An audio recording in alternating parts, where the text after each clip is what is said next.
The most obvious problem is cultural.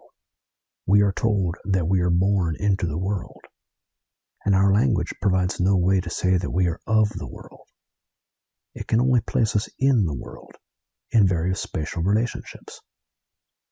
But the biggest reason we feel we are in the world is because we make a conceptual representation of the world in our heads, a grid that extends beyond our horizon, and then proceed to think that this grid is really there in the world. Here's how this works. As we have talked about before, we cannot see the corner store or Rome or Amsterdam, but we know they're out there. We know this because we have created a grid in our head, one that extends beyond our immediate visual horizon, and Amsterdam and Rome are on this grid. This grid in our heads allows us to extend the world beyond our immediate horizon, beyond our immediate experience. It is a spatial grid, and it is essentially two-dimensional. Rome and Paris might stick up a little bit, but no matter. The point is this: the mental representation we create establishes Rome and Paris in space. The grid establishes the spatiality, and Rome and Paris are at vaguely specific places on this grid. This mental representation allows us to see beyond the hills or buildings that surround us, and to situate ourselves in a larger world. So it is immensely powerful. It is, as far as we know, unique to humans.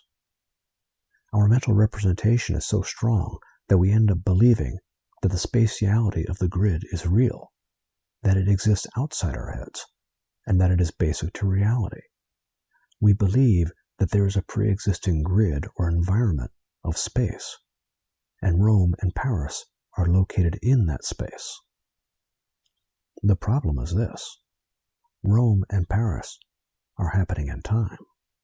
It's 6 a.m. in Paris, and the garbage trucks are finishing up, and the waiters are setting out tables, and the Seine is flowing, and the bells are ringing, and Notre Dame is crumbling, and the traffic is grinding to a halt in the 4th arrondissement. Paris is an event. That's what Paris really is.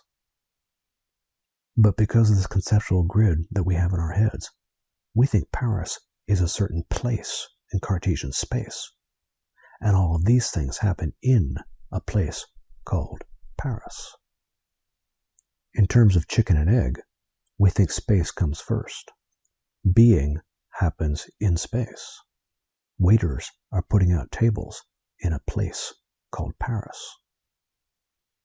What we have done is extend our mental grid into the world. We think things exist in and happen in space.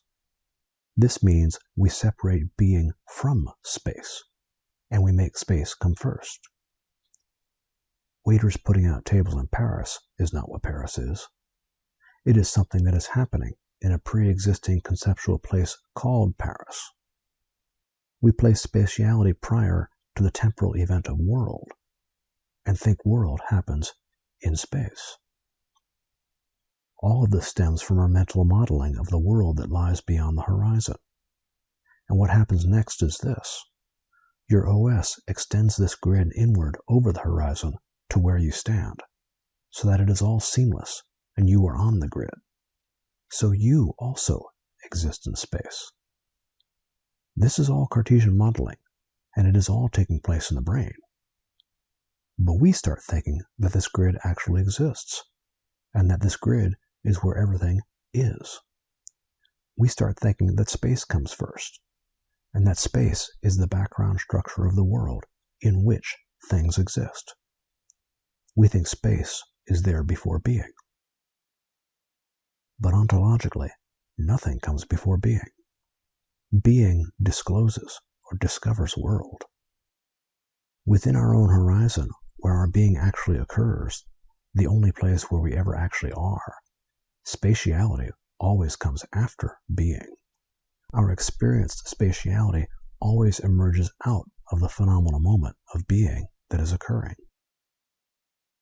An oncoming bus is not going to kill you because it's near.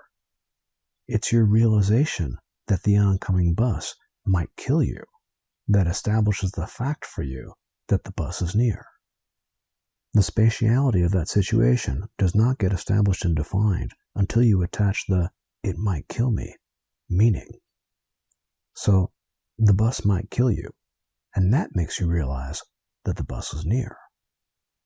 Spatiality comes second. Being occurs first. Spatiality gets established as a being explores, attaches meaning to, and defines its surroundings. Being is the chicken. Spatiality is the egg.